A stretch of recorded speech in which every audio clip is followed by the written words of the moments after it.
Hello guys, good morning to all of you. How are you? और fit and fine?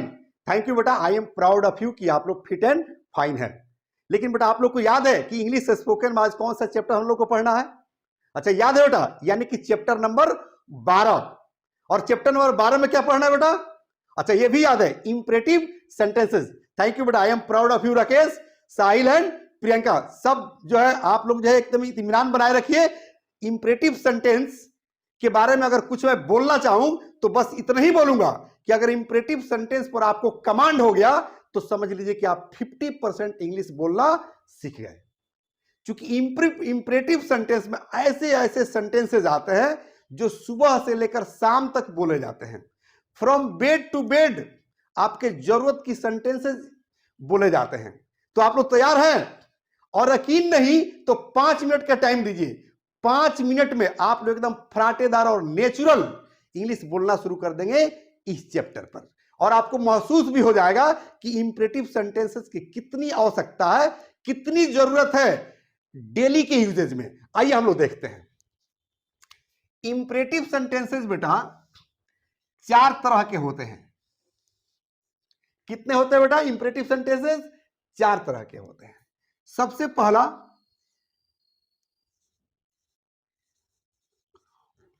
Ordered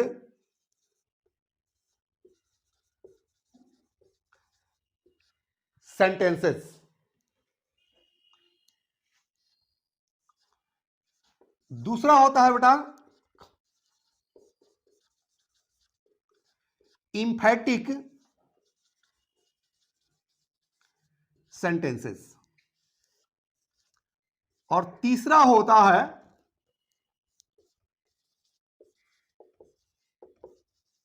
prohibited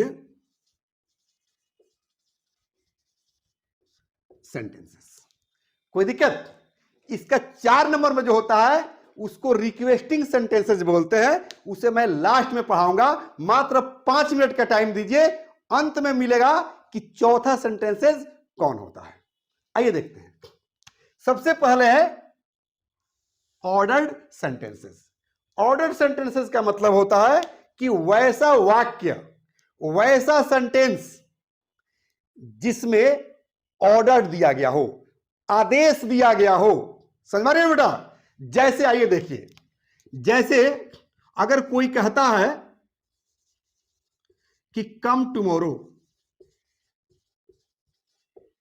मतलब कल आओ या कल आना। जैसे कहे कम ऑन मंडे, सोमवार को आना। समझ रही ना? जैसे कहेगा गो देयर, वहां जाओ।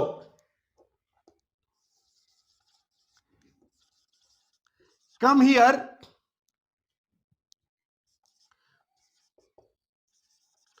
To night. टू नाइट का हिंदी होता है बेटा आज रात।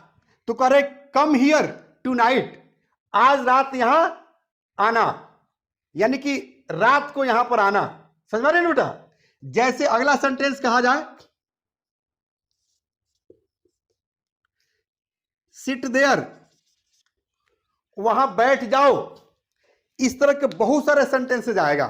जैसे गो टू पटना, पटना चले जाओ। गो टू दिल्ली, दिल्ली चले जाओ। गो टू मुंबई, मुंबई चले जाओ। राइट योर नेम हियर, यहां अपना नाम लिखो। स्टैंड अप, खड़ा हो जाओ। पार्क योर कार, अपना कार लगा दो। स्टैंड योर बाइक, अपना साइकिल लगा दो, अपना मोटरसाइकिल लगा दो। समझ रही बेटा? तो ये जो है सेंटेंसेस ऑर्डर्ड वाले हैं, यानी कि इन सेंटेंसेस में ऑर्डर दिया जा रहा है। कोई दिक्कत? जैसे कहा जाए कि लुक एट बोर्ड, बोर्ड पर देखो, मतलब आपको ऑर्डर दिया जा रहा है। कहेंगे कि लुक देयर, वहां देखो, मतलब आपको ऑर्डर दिया जा रहा है। जैसे कहेंगे कि गिव माई बुक, मेरा किताब दो। समझ रही है ना? कहेंगे गिव मी मनी, पैसा दो मुझे। इसका मतलब क्या हुआ कि किसी को आप कमांड कर रहे हैं, किसी को आप आदेश दे रहे हैं, किसी को आप ऑर्डर कर रहे हैं। लेकिन इसके बाद जस्ट आता है इंफैटिक सेंटेंसेस। उसको आइए देखते हैं। इंफेटिक सेंटेंसेस में होता है बेटा, जो आप लोग ऑर्डर सेंटेंसेस देखे हुए हैं, अभी जो मैं एग्जांपल दे रहा था उसके पहले क्या करेंगे तो इंफेटिक सेंटेंस हो जाएगा। क्योंकि इंफेटिक का मतलब होता है जोरदार, यानी कि वो वाक्य पर जोर देगा, वाक्य पर दबाव देगा, समझ रही ना। जैसे कल आना, तो ये हो गया ऑर्डर का सेंटेंस। लेकिन कहा जाए कि कल जरूर आना, सोमवार को जरूर आना, तो उसमें जरूर लगा रहेगा। जैसे इसमें क्या करेंगे कि डू लगा देंगे और बाकी देव का तेव सेंटेंसेस हम उतार देंगे। यानी कि जो यहां सेंटेंसेस देख रहे हैं, come tomorrow, come on Monday, go there, come here tonight, sit there, इसके पहले क्या लगा देंगे, डू लगा देंगे। तो यहां पर डू का अर्थ निकलेगा जरूर। तो ये हो जाएगा जोरदार वाक्य, यानी कि इंफेटिक सेंटेंसेस। अब यहां पर हम कहेंगे कि डू कम टुमारो, मतलब कल जरूर आना, ये भी आदेश दे रहा है। जैसे कहेंगे डू कम ऑन मंडे, सोमवार को जरूर आना, समझ रही बेटा। जैसे कहेंगे do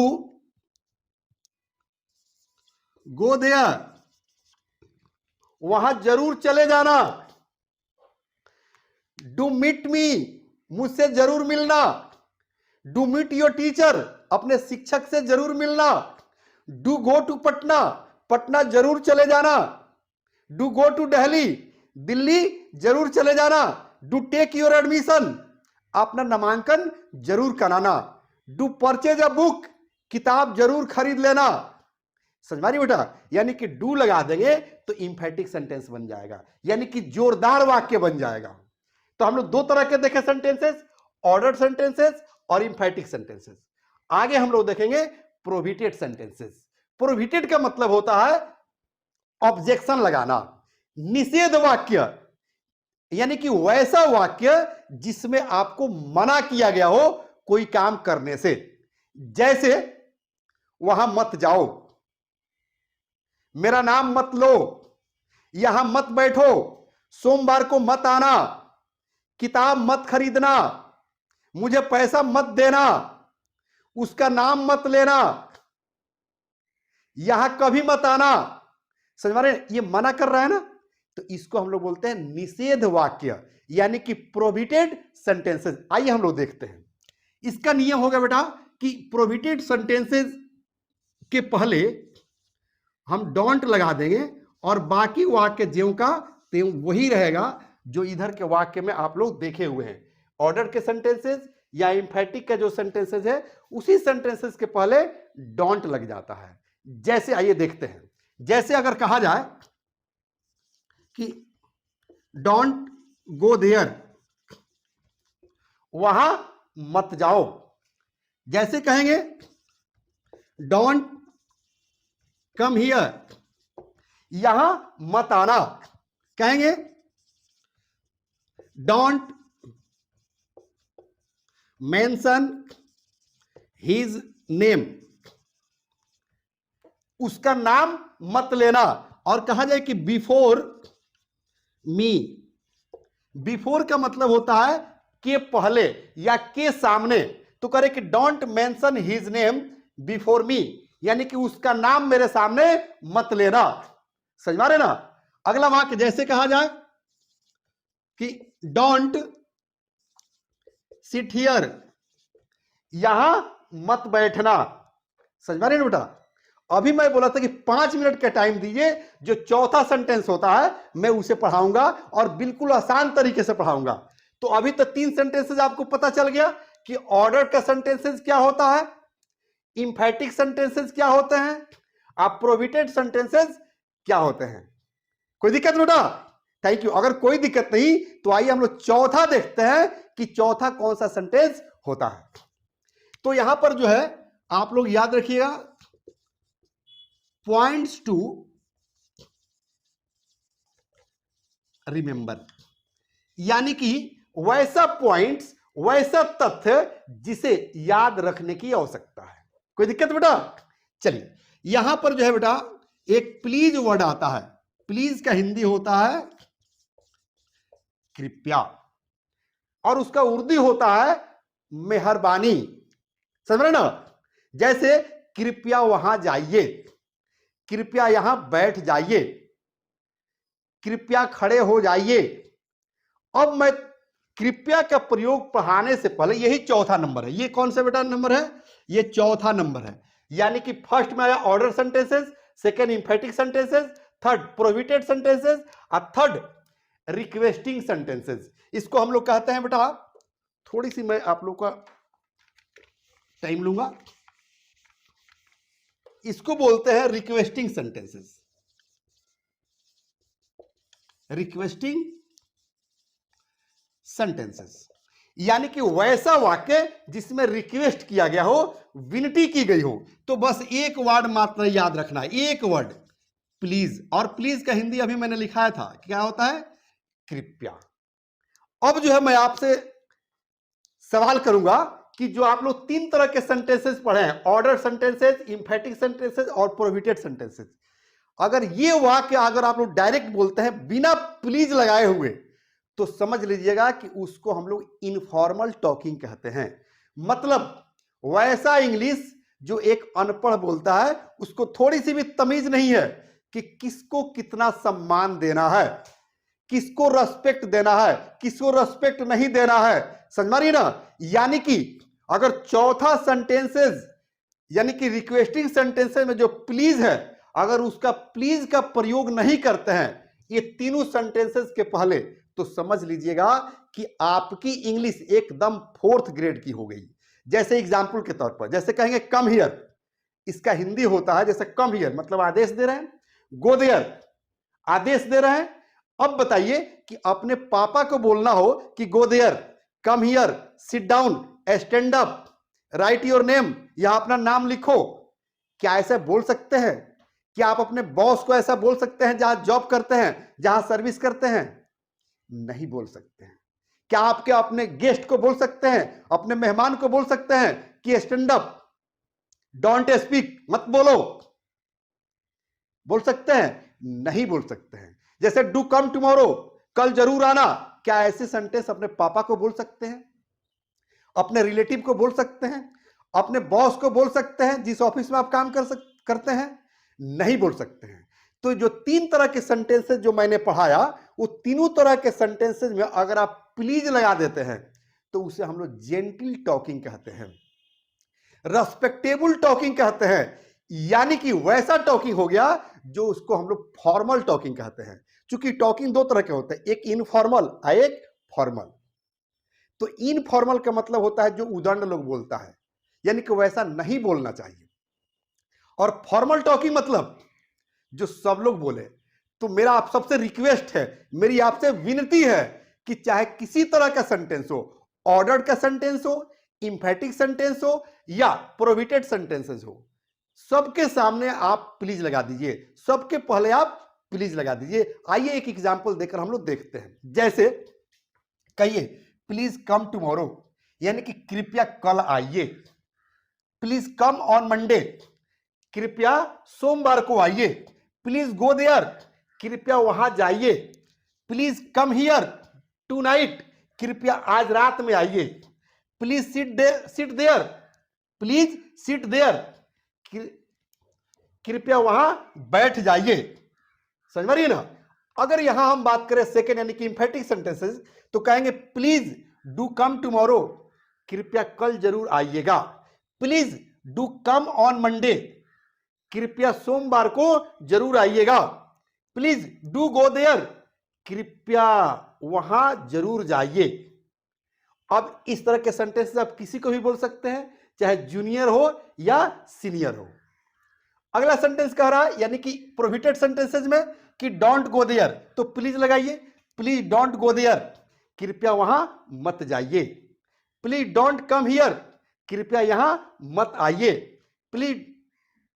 please don't mention his name before me, कृपया उसका नाम मेरे सामने मत लीजिए। Please don't sit there, sorry, please don't sit here, कृपया यहां मत बैठिए। समझ रहे ना? कृपया को ही उर्दू में मेहरबानी बोलते हैं, या मेहरबानी करके, जैसे मेहरबानी करके वहां चले जाइए तो कहेंगे प्लीज गो देयर। मेहरबानी करके बैठ जाइए, प्लीज सिट डाउन। मेहरबानी करके कल जरूर आइएगा तो कहेंगे प्लीज डू कम टुमारो। मेहरबानी करके वहां मत जाइएगा, प्लीज डोंट गो देयर। समझ रही है ना?